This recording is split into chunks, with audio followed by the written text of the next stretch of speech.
Hola, ¿qué tal? Muy buenos días tengan todos ustedes. Bienvenidos a esta CyberTalk SOS Ciberseguridad, lo que pasa en un ataque de phishing. Bueno, el día de hoy vamos a hablar de uno de los ataques más comunes y más peligrosos que existen actualmente y uno de los causantes de la mayoría o de un buen porcentaje de incidentes de seguridad, que es el phishing. Antes de iniciar con el tema, quisiera recordarles que este mes estamos enfocándonos en revisar qué es lo que sucede en diferentes incidentes de seguridad. Empezamos con el tema de ransomware, también vimos ataques a aplicaciones, ¿no? Ya revisamos esos dos temas en los dos jueves pasados. Esta semana vamos a ver el tema de phishing y la próxima vamos a hablar de temas o de ataques internos, ¿no? Ataques originados desde nuestros propios colaboradores, ¿okay? También les recuerdo que el 4 tenemos un evento en la Ciudad de México, un evento relacionado con IAM, se llama IAM Roadshow, y el 5 tenemos el mismo evento pero en Monterrey. Entonces, si están interesados en participar, pueden mandarle un correo a Tania y con gusto revisamos la disponibilidad para cada uno de los cada una de las dos fechas, ¿vale? La verdad es que este evento va a estar muy interesante. O sea, vamos a hablar de todo lo que es IAM, vamos a hablar de tendencias, del tema de identidades y accesos, vamos a hablar del tema de las identidades y accesos, pero relacionados con los consumidores, ¿no? Que es lo que llamamos CIAM. También vamos a hablar del gobierno de las identidades, del cómo hacer altas o gestionar el ciclo de vida de las cuentas y lo que es el gobierno, ¿no?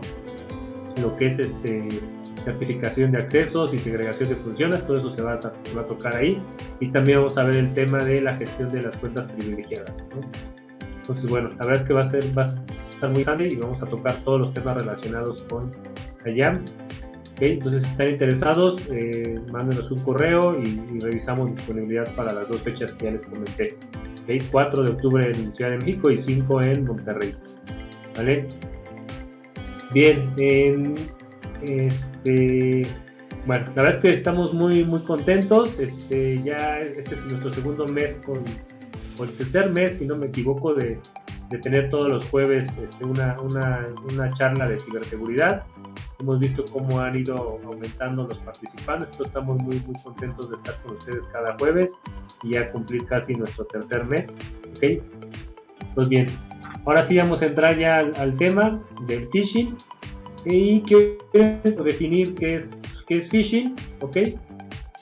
A ver, phishing se refiere a un tipo de ataque que está relacionado con la ingeniería social, o sea, va a ser es un ataque catalogado como de ingeniería social, y el objetivo de este ataque es obtener cierta información confidencial del target del atacante, ¿okay? A lo mejor va a querer obtener datos personales, a lo mejor va a querer conocer su nombre, su puesto, la empresa para la que trabaja, ¿no? A lo mejor eso es uno de los ataques más básicos, quieren obtener esa información. Otros más elaborados lo que van a querer obtener es las credenciales de acceso a algún sistema, ¿okay? Pues a final de cuentas el phishing es un ataque de ingeniería social que busca obtener información sensible del target, del atacado, para después poder explotar esta información sensible en una fase posterior o en un ataque, digamos, ya dirigido hacia la organización o hacia el destino que ya fue vulnerado, ¿no? Se le considera como un tipo de ataque, pero también se le considera como un vector de ataque. O sea, es como el mecanismo o el canal por el que inician muchos de los ataques, ¿sí? Por ejemplo, el ransomware. El ransomware puede tener como fuente de ataque el phishing, ¿okay? O el robo de datos, incluso un ataque de aplicaciones puede tener como origen un ataque de phishing, ¿vale? Bueno, bien, voy a mostrarles algunas estadísticas relacionadas con el phishing. Como les comentaba, el phishing es considerado uno de los principales vectores de ataques en el tema de ciberseguridad y es causante del 16% de las brechas de seguridad. O sea, el origen de las brechas de seguridad, el 16% es el phishing, ¿vale? Estos datos son de un estudio de IBM que se llama Cost of Data Breach de este año, y entonces este es, digamos, realmente es un dato muy actualizado, y 16% de las brechas son originados por un ataque de phishing, ¿no? Y bueno, el promedio de costo que genera este tipo de ataques, ahí está en dólares, son 4.9 millones de dólares, ¿no? Y a lo mejor estas cifras hay que llevarlas a Latinoamérica y van a ser menores, pero la verdad es que el costo es muy alto, ¿no? De este tipo de ataques. Ahora bien, aquí les muestro otra gráfica, otra información de ese mismo reporte. Aquí confirmamos el tema de que el 16% de las brechas son originadas por el phishing, y podemos ver que es uno de los tipos de ataques o vectores de ataque que más daño ocasionan a final de cuentas, ¿no? O sea, está más hacia la derecha, o sea, hay más probabilidad de que se genere, de que sea la fuente de un ataque, y además está más hacia arriba, que es el cálculo de cuánto daño o cuánto costo genera ese tipo de ataque, ¿no? Entonces, realmente el tema del phishing es primordial cuidarlo y atenderlo en nuestra organización, ¿ok? Bien, ahora creo que hay otra lámina que les quiero presentar, sí. A ver, este es igual una lámina que encontré de un estudio, ahorita no recuerdo la empresa, pero es una empresa que se dedica a hacer estudios de ciberseguridad, y tiene este estudio que presentó a finales de diciembre del año pasado, y lo que nos muestra es que la cantidad de ataques de phishing ha venido creciendo constantemente desde el 2019, ¿okay? Entonces es un ataque que es muy, muy dañino, que genera mucho daño, que es una de las principales fuentes o vectores de ataque o origen de los hackeos, y además viene en crecimiento este tipo de ataques, ¿vale? Entonces, todas estas cifras nos confirman que el phishing es una de nuestras, o debería ser una de las principales preocupaciones dentro de su organización. Ahora, normalmente todos ubicamos al phishing como relacionado con el correo, ¿no? O sea, lo vemos como un correo que recibimos, que no es de una fuente que conocemos, o que está tratando de suplantarse o de hacer creer al que recibe el correo que es alguien que no es, ¿no? O que viene de una aplicación que no es, ¿no? Entonces, bueno, ese es uno de los principales tipos de phishing que existen, pero también existen otros tipos de phishing. O sea, por ejemplo, el tema de recibir SMS de una persona que no conocemos y intentando suplantar o hacer parecer que es una persona que conocemos, también eso es considerado un phishing, y en ese caso se llama smishing, ¿no? Digamos, es como una clasificación de tipos de phishing, y se le conoce como smishing, ¿no? Que es tratar de suplantar la identidad, pero a través del canal de SMS, ¿no? También hay algo que llamamos phishing, ¿no? Que es igual tratar de suplantar la identidad de una persona, pero a través de una llamada telefónica, ¿no? Para mí todos estos tipos de incidentes caen dentro de la categoría de phishing, ¿no? Siguen prácticamente las mismas reglas, los mismos pasos, la misma estructura, y tienen el mismo objetivo, ¿no? Es tratar de obtener información confidencial a través de suplantar la identidad de alguien, ¿ok? Ahora bien, de todos modos, como comentamos, realmente el más común y el más utilizado, pues es el que se llega o se despliega a través del correo electrónico, ¿ok? Entonces, bueno, ese es el que creo que hay que tener más cuidado y atenderlo principalmente, ¿vale?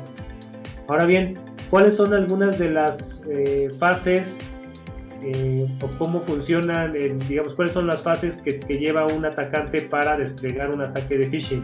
Bueno, inicialmente este tipo de ataques hay que considerarlos como, bueno, hay diferentes maneras de hacerlo, pero una de las más comunes es digamos, por volumen, ¿no? El atacante lo primero que hace es conseguir una gran cantidad de correos, ¿no? Hace una base de datos de correos, pues, que obtiene o que compra en línea o que obtiene en una fuga de datos, ¿no? Entonces obtiene un listado de correos a los que va a dirigir el ataque, ¿no? Entonces el paso 1, obtener la base de datos de correos a los que va a lanzar el ataque. O si va a ser un ataque por por SMS, pues tiene que obtener un listado de números de celular para lanzar el ataque, ¿no? Entonces ese es la primera fase, obtener los datos para quiénes van a ser los destinos del ataque, ¿ok? El segundo paso es definir cuál va a ser el mensaje o qué es lo que va a llevar la pieza que se le va a mandar o se va a desplegar en el ataque. Entonces en un correo sería crear, por ejemplo, en un ataque por phishing de correo sería crear la estructura del correo, ¿no? ¿Qué va a llevar el subject y qué va a llevar el cuerpo del correo? Y si nuestro ataque de phishing lo que buscamos es llevar a nuestra víctima hacia digamos, un sitio web donde él pueda dejar sus credenciales de acceso, ¿no? Entonces también hay que trabajar en crear ese sitio alterno, ¿no? Entonces, digamos, en la fase 2 de un ataque de phishing está preparar todo lo relacionado para engañar a la persona, ¿no? Entonces es preparar el correo, ¿no? Cómo se va a estructurar el correo, qué es lo que tiene que decir, y después si ese correo nos va a llevar a otra aplicación, vamos a tratar de obtener las credenciales de esa persona, pues lo tenemos que hacer creer que está llegando a esa aplicación y tenemos que copiar o hacer una réplica del sitio que queremos suplantar la identidad, ¿no? En estos dos pasos es muy importante que los correos sean o tengan la misma estructura, las mismas imágenes, el mismo look and feel, o sea, todo igual a las aplicaciones, digamos, a las plataformas que queremos copiar o de las que queremos suplantar, ¿vale? Y esto la verdad es que no está tan difícil. Igual hay herramientas que nosotros le damos la liga de la aplicación que queremos suplantar, y estas herramientas nos generan todo el código requerido para suplantar esa aplicación, ¿no? Entonces la verdad es que no es tan complejo suplantar cualquier aplicación y cualquier sitio web, ¿vale? Entonces realmente en este caso es muy simple hacerlo y no es nada complejo, y es lo que usan los atacantes, pues, para estar replicando servicios muy rápidamente. Y si cambia el servicio, pues fácilmente pueden volver a hacer el cambio y que sus piezas de ataque estén actualizadas y sean vigentes, ¿vale? Y bueno, y el tercer paso pues ya es el despliegue, ¿no? En este caso, por ejemplo, si es un ataque de phishing por correo, es mandar el correo masivamente. Aquí normalmente se pueden crear cuentas, se pueden usar cuentas digamos temporales, ¿no? Cuentas temporales que después van a estar reportadas como maliciosas, o también se pueden utilizar cuentas de correo de personas que ya han sido vulneradas. O sea, ya vulneré a una persona, ya tengo los accesos de un correo que existe y que está funcionando, y aprovecho ese correo para, a través de ese correo, mandar la información a terceros, ¿no? De hecho, ahorita voy a hablar de una experiencia que tuvimos en M3 Security, y es el caso. O sea, se utilizó un correo ya vulnerado para hacer llegar phishing a otras empresas, ¿no? Entonces, esa es también la manera en la que se despliega el phishing, ¿va? Ahora bien, voy a hablar, quiero empezar ya a hablar sobre el caso que les comentaba, ¿no? De una de las experiencias que ha tenido M3 Security con ese tipo de incidentes. Pero antes quiero que comentemos un poco cómo nos podemos dar cuenta de que estamos sufriendo un ataque de phishing, ¿no? La verdad es que aquí vamos a poner el escenario de que no tenemos una tecnología que nos pueda bloquear o proteger nuestro correo ante este tipo de ataques, ¿no? Entonces vamos a considerar que no se tiene nada. Entonces en ese escenario, pues el mecanismo que tenemos para conocer si estamos siendo víctimas de un ataque de phishing son nuestros colaboradores. O sea, nuestros colaboradores son los que nos van a informar y los que nos tienen que avisar que están recibiendo correos extraños, ¿ok? Ese es el principal mecanismo que tenemos para estar informados y estar alertas de que estamos siendo víctimas de un ataque de phishing, ¿vale?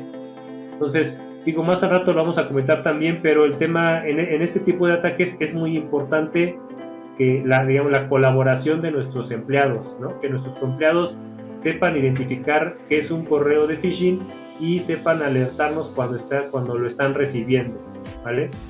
Entonces, bueno, la verdad es que ese es el mecanismo más viable y más seguro para identificar cuando estamos siendo víctimas de un ataque de phishing, ¿vale?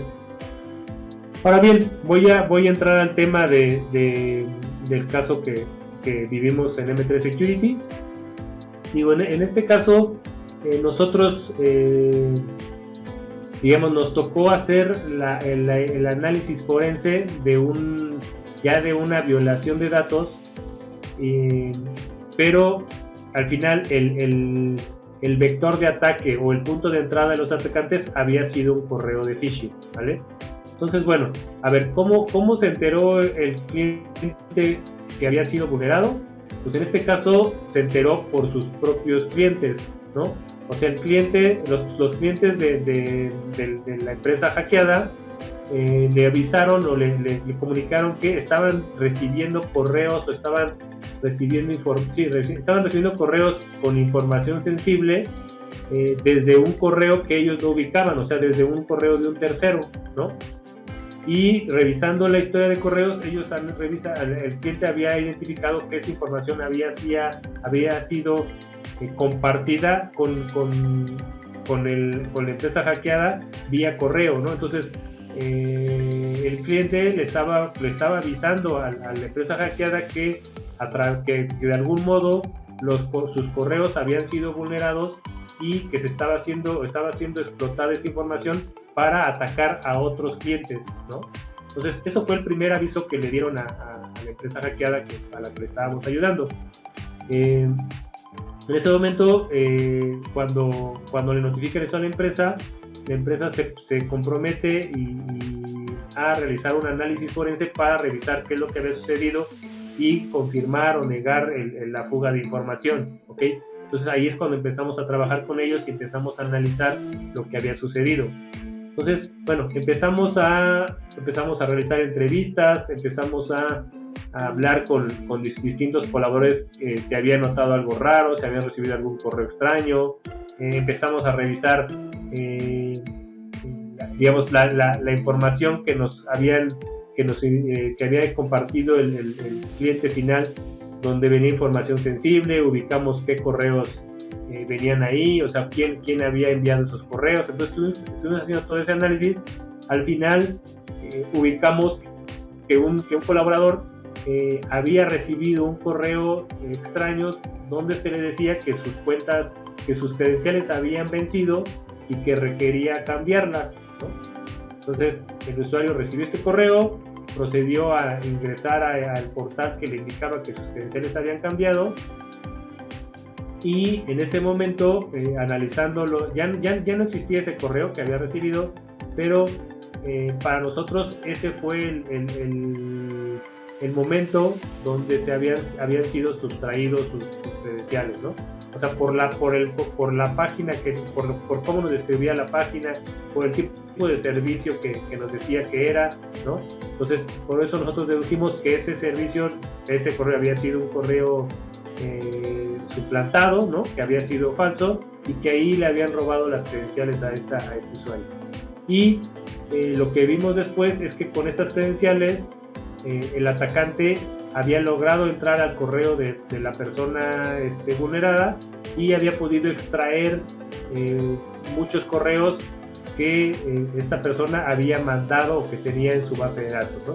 Entonces, de esta manera había podido extraer información sensible que venía en attachment en los correos, y podía haber extraído nombres, teléfonos, direcciones de correo, o sea, y toda la información sensible que venía en la comunicación que la persona había estado intercambiando con la empresa, con sus empresas clientes, ¿no? Entonces, bueno, Al final, lo que hicimos fue redactar nuestro informe de análisis forense y documentamos todo lo que estamos comentando. Entonces se documentó cuál había sido la fuente del incidente, ¿no? El vector de ataque, cómo se habían robado las credenciales, y también detectamos o localizamos todos los correos que se habían extraído, que se habían mandado hacia afuera y con toda la información sensible que se había compartido, ¿no? A ver, ¿quién tuvo la culpa? ¿No? ¿El colaborador o la organización? Nos hacen esta pregunta. Pues no sé, o sea, creo que cada caso habría que analizarlo. Digo, en este caso yo creo que el colaborador tiene cierta responsabilidad, ¿no? Porque porque a través de él fue que se vulneraron los sistemas, y además no avisó o no alertó a la empresa que estaba recibiendo ese tipo de correos. Pero también lo que revisamos es que al interior de la organización no había una política de concientización, de seguridad de la información. Entonces a los colaboradores no se les estaba entrenando para saber detectar este tipo de correos y saber cómo responder ante estos casos, ¿no? Entonces yo creo que también al final es una responsabilidad compartida, ¿no? O sea, el colaborador sí tiene responsabilidad, pero también la organización, que no estaba contemplando concientizar a sus colaboradores de qué cuidados tenía que tener al momento de recibir información o ciertos correos, ¿no?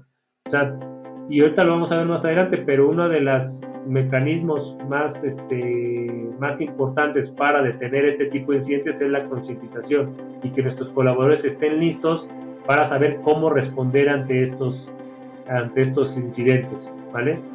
Entonces, bueno, al final el caso que les comento se cierra así. O sea, fue el vector de ataque por donde ingresaron los hackers fue un correo de phishing, ¿no? Que robó las credenciales del colaborador, y que con estas credenciales pudieron ingresar al correo electrónico, y a través de este correo pudieron extraer información sensible de los clientes, y después utilizaron esta información que ya habían extraído para tratar de ir hacia otros clientes y atacarlos o vulnerarlos de otra manera, ¿no? Entonces, eso fue, digamos, de manera general lo que sucedió en este incidente que les comentaba, ¿vale? Ahora bien, vamos a hablar, o les voy a comentar algunas de las cosas o estrategias que podemos seguir para disminuir el riesgo de sufrir un ataque de este tipo. Bueno, una de ellas, como ya les comenté, es la concientización, ¿sí? Al final, digamos, el componente más vulnerable en este tipo de ataques son nuestros colaboradores, ¿vale? Entonces, nuestros colaboradores tienen que estar concientizados, tienen que saber identificar las señales que le pueden indicar que está recibiendo un correo malicioso, ¿no? O una llamada maliciosa o un SMS malicioso. O sea, al final tiene que estar, nosotros le llamamos jardenizado, ¿no? O sea, tiene que estar preparado, estar concientizado, o sea, saber cómo identificar cuando algo que está recibiendo no es le debe de generar una alerta, ¿no? O sea, tiene que saber identificar las alertas que indican que lo que está recibiendo no es natural, no es normal, y que supone un riesgo para la organización, ¿no? Entonces, el primer punto, y yo diría el más importante para prevenir este tipo de incidentes, es la concientización de nuestros colaboradores, ¿vale? Bien, ¿cuál es otra de las herramientas que tenemos? Bueno, otra de las cosas, y también está relacionado con los colaboradores, es que exista un mecanismo para que ellos nos puedan informar lo que están recibiendo, o aquellas cosas que reciben y que creen que pueden ser maliciosas, ¿no? O sea, tiene que haber un canal, ya sea de comunicación o de alertamiento, para que el colaborador pueda informar lo que está sucediendo, ¿no? Entonces, por ejemplo, hay tecnologías, ¿no? Como KnowBe4, que tiene un botón que se llama Phishing Alert Button, ¿no? Este Phishing Alert Button es un plugin que se puede instalar en clientes de correo o que se pueden instalar como plugins en correos como Office 365 o Google Mail, ¿no? Son plugins que se instalan y se integran con estas plataformas y que permiten que el usuario desde el propio cliente de correo, y si identifica un correo que es malicioso, ahí mismo pueda alertar a su área de TI o a su área de ciberseguridad que está recibiendo un correo malicioso y digamos que, bueno, lo notifique. Y este mecanismo tiene la ventaja de que cuando se notifica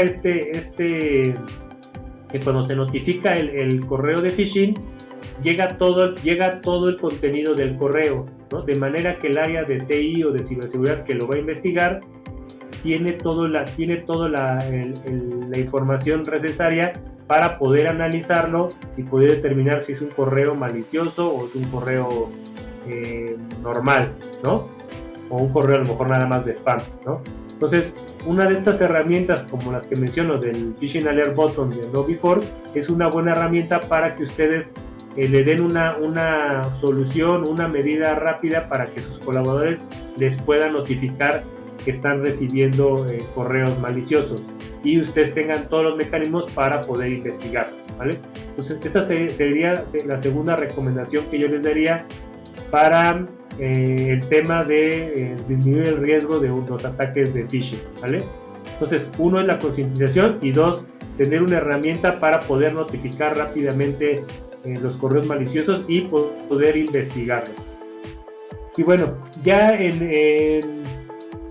digamos, ya yendo a temas de tecnologías o de ciberseguridad, hay tecnologías que nos permiten fungir como un firewall de correo, ¿no?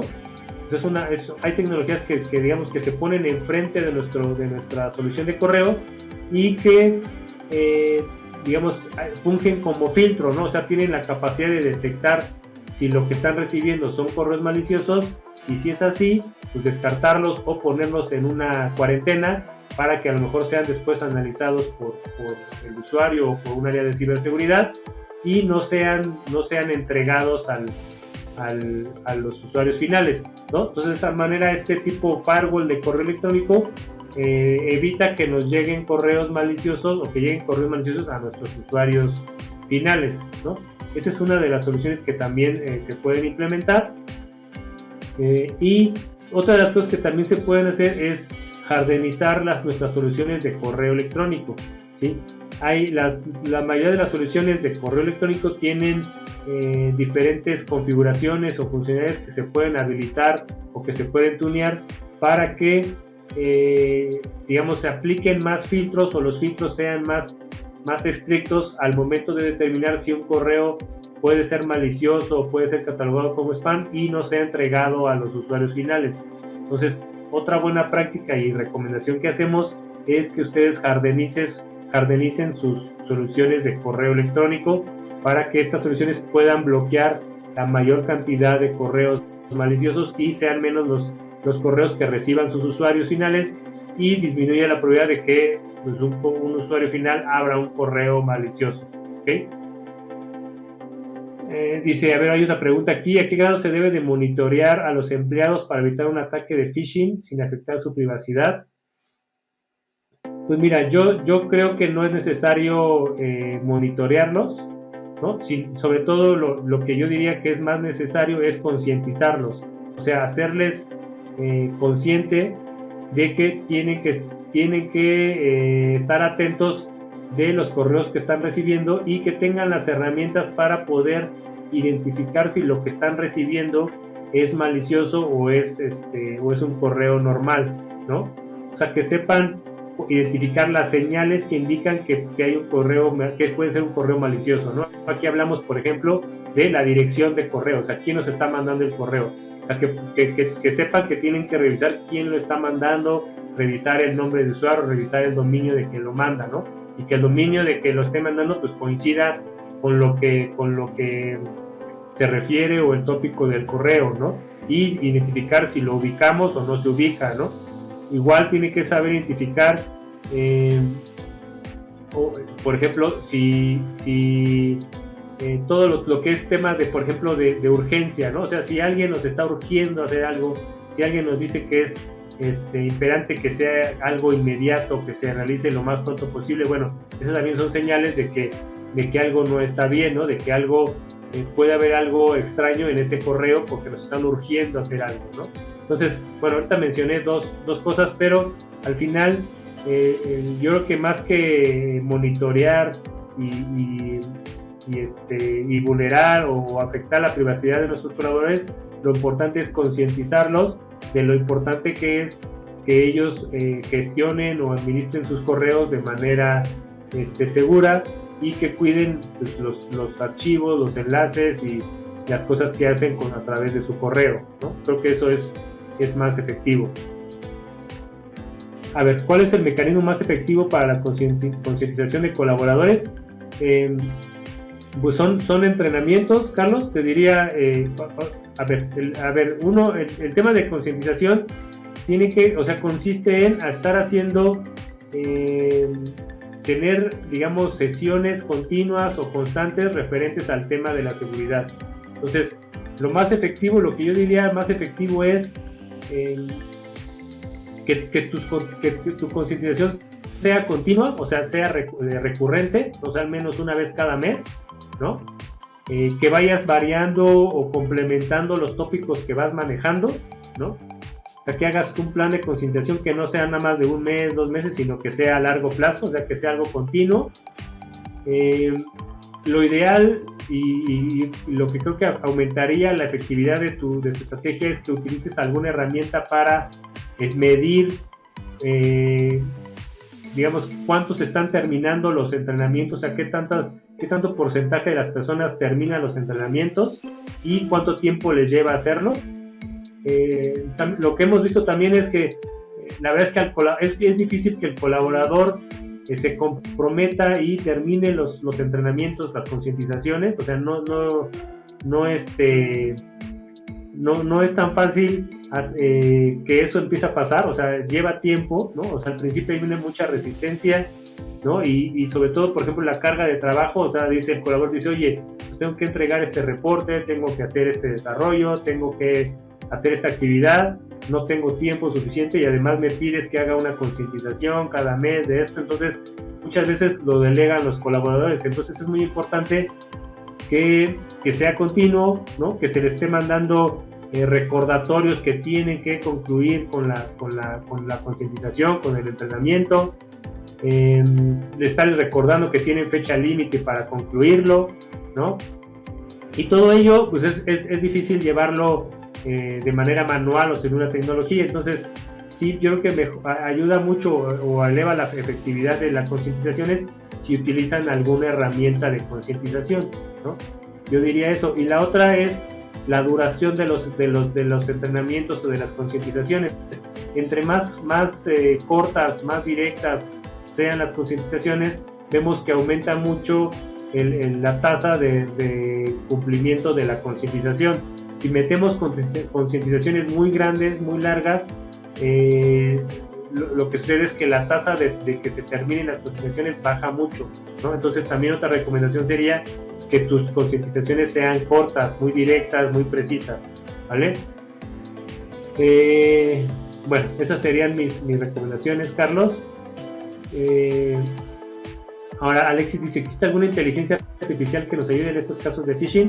Pues mira, realmente las plataformas que les comentaba, digamos que fungen como tipo firewall de correo electrónico, esas tecnologías de algún modo tienen inteligencia artificial que permiten bloquear o identificar cuando un correo puede ser malicioso, tiene algún indicadores de que es malicioso, y a través de estos indicadores es que se bloquean los correos o evitan que se entreguen a los usuarios finales, ¿no? Entonces yo creo que en esta parte es donde entraría la inteligencia artificial. Ahora, también hay herramientas, hay analizadores de correo, ¿no? Hace rato les comentaba, o sea, por ejemplo, este botón de Phishing Alert Button, que si ustedes lo integran o lo habilitan en su organización, si uno de sus usuarios les reporta un correo de phishing a través de esta tecnología, ustedes reciben un archivo que se llama, un archivo de extensión ML, que ese archivo trae todos los metadatos y todo el contenido de este correo, ¿no? O sea, tiene todo lo que nosotros requerimos para investigar el correo, para analizarlo, ¿vale? Y hay analizadores que le cargamos este ML y tiene la inteligencia para identificar IPs, identificar correos, digamos, dominios orígenes, todas las cuentas de correo que vengan asociadas en ese correo las puede identificar, todas las ligas que vengan en el correo las puede identificar, e incluso si tú tienes contratado servicios con algunas plataformas de análisis digamos, de indicadores de compromiso, puedes configurar estas, digamos, integrarlas, habilitarles las credenciales para consumir estas APIs, y la herramienta automáticamente hace el análisis de los indicadores de compromiso en esas plataformas y ya te entrega un reporte o una calificación al correo donde te dice si es un correo malicioso o si no es malicioso, ¿no? Entonces, digamos, hay inteligencia artificial para protegernos qué correos se entregan, y también hay aplicaciones que podemos utilizar para analizar nuestros correos y identificar pues si son maliciosos o si no son maliciosos, ¿no? Entonces también les sugeriría evaluar este tipo de tecnologías que les comento, ¿vale? Y si hay forma de investigar y perseguir a los criminales, pues mira, la verdad es que no, es muy complicado, ¿no? O sea, es muy complicado rastrearlos y llegar a ubicar quiénes son los que inician el incidente. O sea, ¿por qué? Porque están utilizando cuentas de correo, digamos, que abren nada más para un incidente y que no sabemos quién es el dueño ni dónde está ubicado ni nada, ¿no? O están usando unas cuentas de un tercero al que ya vulneraron, al que ya hackearon también, ¿no? Entonces la verdad es que es muy, muy complicado investigar y rastrear y llegar hasta el origen y quién fue el atacante, ¿no? O sea, y bueno, y la verdad es que creo que estos casos, pues normalmente, la recomendación es que ya se corran estas investigaciones pues a través de una empresa especializada en realizar este tipo de investigaciones, ¿no? Pero la verdad es que es muy complicado, ¿no? Es muy complicado el llegar al origen del incidente, ¿vale? Entonces, bien, pues esto es lo que les quería comentar. No sé si tengan alguna otra duda o pregunta.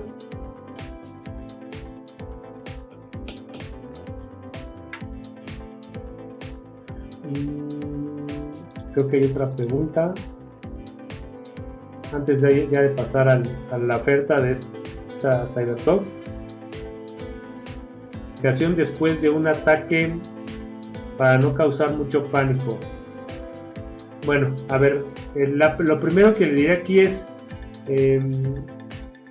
creo que, digo, si su empresa ya fue vulnerada, creo que lo mejor es, digamos, que se conozca que hubo la fuga de información. O sea, que el que reporte que hubo la fuga sea tu empresa y no un cliente, ¿no? O sea, en el caso que les comenté hace rato, realmente la comunicación o el reporte de que hubo un incidente vino del lado del cliente, no vino de la empresa afectada. Entonces creo que en estos casos digamos que es lo peor, ¿no? O sea, que te enteres que fuiste hackeado por uno de tus clientes. Entonces, lo mejor es que si ya sabes que fuiste hackeado y ya sabes que tienes una fuga de información, que notifiques a tus clientes que sucedió esto y pues que lo estás atendiendo, ¿no? O sea, creo que eso es lo principal y digo, el daño ya está hecho, y en esos casos lo mejor es notificarlo en vez de ocultarlo, ¿no? Creo que eso es lo primero que les comentaría. Ahora, en temas de cómo manejar la comunicación, igual lo mejor es, y lo ideal sería que ustedes tuvieran ya un playbook definido para ataques de este tipo. O sea, cómo va a responder su organización si sucede un ataque de phishing o existe una fuga de información. Bueno, entonces cuando suceden las cosas, la verdad es que hay estrés, hay mucha presión,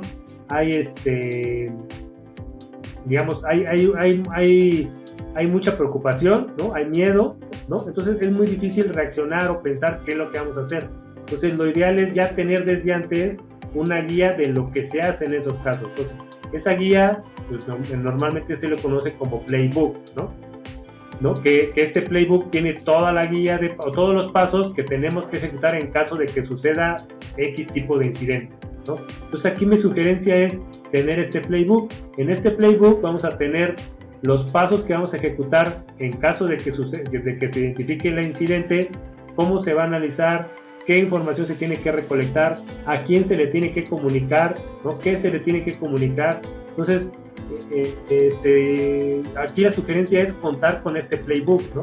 Y este playbook va a tener ya toda la información que requerimos para que en caso que haya un incidente, pues sepamos cómo responder y no tengamos que estar definiéndolo al momento de que está sucediendo el incidente, ¿no? Entonces la recomendación sería esa, tener ya la guía de pasos que vamos a seguir en caso de que suceda un incidente, y dentro de esos pasos está el tema de la comunicación ya establecida, ¿vale? Ahora, no es cuestión también de causar pánico o no causar pánico, al final, o sea, sí hay que saber cómo comunicar, ¿no? Y aquí a lo mejor otra recomendación sería la comunicación de estos incidentes tendría que estar, tendría que venir con una parte, con un área especializada en el tema de comunicación, ¿no? Por ejemplo, en empresas muy grandes, ¿no? Hay un área de comunicaciones que se encarga de hacer estos tipos de comunicados. Entonces esa área tendría que ser la encargada de hacer esta comunicación. A lo mejor en empresas más pequeñas, el encargado de comunicar algún tipo de incidente, este tipo de incidentes tendría que ser a lo mejor el director general o CEO de la empresa, ¿no? Él tendría que ser el encargado de comunicarlo. Y sí cuidar las formas, sí cuidar el mensaje, o sea, analizar cómo lo va a comunicar para también no hacer más grandes las cosas o no generar pánico o más preocupación de la que es real, ¿no? Pero bueno, lo que sí es muy importante es que se comunique a los usuarios, a los clientes que han sido afectados por el incidente, ¿no? O incluso a los colaboradores internos. Puede ser que un ataque de phishing lleve a vulnerar datos de nuestros propios colaboradores y también en ese caso tendría que notificarse, ¿no? Bueno, pues igual los invitamos a hacer conciencia y a reflexionar acerca de qué tan lista está su organización en este tema, ¿no? A ver, hay otra pregunta más. Dice, ¿qué tipo de herramientas me ayudan a evitar un ataque de phishing? Bueno, creo que ya mencioné algunas de ellas, ¿no? Una es la jardinización de nuestras soluciones de correo. Creo que esa es una de las cosas que nos ayuda. O sea, no es una herramienta, sino son funcionalidades mismas de nuestras soluciones de correo electrónico que podemos jardinizar para evitar que se entreguen a nuestros usuarios correos de phishing. La otra son soluciones de seguridad de correo, ¿no? Que fungen como firewalls de correo electrónico que bloquean la entrega de ciertos correos que traen contenido malicioso, ¿no? Entonces esa sería la otra tecnología, la otra herramienta. Y la más importante y la que yo recomendaría que ustedes analizaran y empezaran ya a ejecutar sería la concientización, ¿no? Y aquí lo que yo sugeriría es que utilizaran una herramienta de concientización de ciberseguridad, ¿no? Que estas herramientas les van a permitir llevar un registro de todos sus colaboradores, de cuántos entrenamientos ha cumplido cada uno de ellos. También eso no lo mencioné, pero también estas herramientas les podrían a ustedes permitir lanzar campañas de simulación, o sea, medir cómo responden sus usuarios ante un ataque de este tipo, ¿ok? Entonces no nada más concientizan, sino también miden o simulan ataques, y a través de estas simulaciones podemos saber cómo responden nuestros colaboradores y medir qué tan preparados están para este tipo de incidentes, ¿no? Entonces también esa sería otra recomendación, utilizar herramientas de concientización y herramientas de simulación de ataques de phishing y ransomware, ¿vale? Bueno, entonces bueno, igual la invitación es para reflexionar qué tan lista está su organización para evitar y para responder adecuadamente a un ataque de este tipo, ¿vale?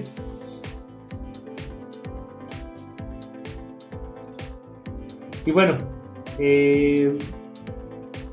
en esta ocasión les estamos ofreciendo esta oferta, ¿no? Que es la simulación de un ataque de phishing. A ver, Jonathan tiene otra pregunta antes de que pase a la oferta. Sí, o sea, bueno, de las plataformas que te comento, Jonathan, o sea, por ejemplo, una que conocemos nosotros es KnowBe4 o SmartFence, digo, las dos son muy buenas. Esas dos plataformas llevan un registro de las campañas o de los entrenamientos que han efectuado los colaboradores, ¿no? O sea, le puedes dar seguimiento de lo que han hecho. Tienen ya un catálogo de contenidos que tú puedes utilizar o puedes subir o crear nuevos contenidos a las soluciones. Puedes hacer campañas de simulación, ¿no? O sea, medir qué tanto han aprendido, todavía cuántos caen o qué porcentaje de colaboradores todavía caen en este tipo de incidentes. Entonces, sí, o sea, estas están listas para que tú vayas midiendo cómo van mejorando tus colaboradores y midas su curva de aprendizaje, ¿no? O sea, también puedes hacer exámenes, ¿no? O sea, tienes manera de concientizarlos, de hacer simulaciones y también hacer exámenes para medir qué tanto ya conocen o están más preparados tus colaboradores en el tema de ciberseguridad, ¿vale? Entonces, lo que te diría es que evaluaras alguna de estas tecnologías. Digo, si gustan, con nosotros podemos darte alguna sesión o presentación de alguna de ellas, ¿vale? Bueno, entonces aquí la oferta es efectuar en su organización una simulación de ataque. Esta simulación de ataque lo que haría es, digamos, a un conjunto de sus usuarios, ¿no? A lo mejor no al 100%, pero así un buen porcentaje, le haríamos llegar un correo malicioso y mediríamos cómo responden sus colaboradores ante un ataque de este tipo, ¿no? Y mediríamos, o sea, lo que vamos a medir es cuántas personas caen en el incidente, ¿no? Cuántas personas le dieron clic en la URL o descargaron el archivo, ¿no? Y todos estos eventos los medimos y se les informa o se les da un estatus de cómo está su organización en el tema de la concientización y la identificación de correos de phishing, ¿vale? Entonces, bueno, esta es la oferta que tenemos para esta sesión, ¿vale? Y bueno, con esto terminamos la CyberTalk de esta semana. Muchas gracias por su participación, muchas gracias por acompañarnos. Nos da mucho gusto tenerlos. Les recordamos, la próxima semana vamos a estar hablando de amenazas internas. Si se perdieron esta sesión o si a lo mejor nada más vieron una parte, igual pueden ver la repetición en nuestras redes sociales, ¿ok? Entonces también ahí pueden ver esta sesión o las sesiones anteriores también las pueden ver, todas están en nuestras redes sociales. Y bueno, entonces el 28 está la siguiente CyberTalk es de amenazas internas, los esperamos. Y les recordamos, el 4 de mayo tenemos el evento presencial en Ciudad de México sobre IAM Show, y el 5 de octubre tenemos el mismo evento en Monterrey, igual para hablar sobre identidades y accesos, ¿vale? Muchas gracias por su tiempo y les recordamos hacer de la ciberseguridad la fortaleza de su negocio. Muchas gracias, hasta luego.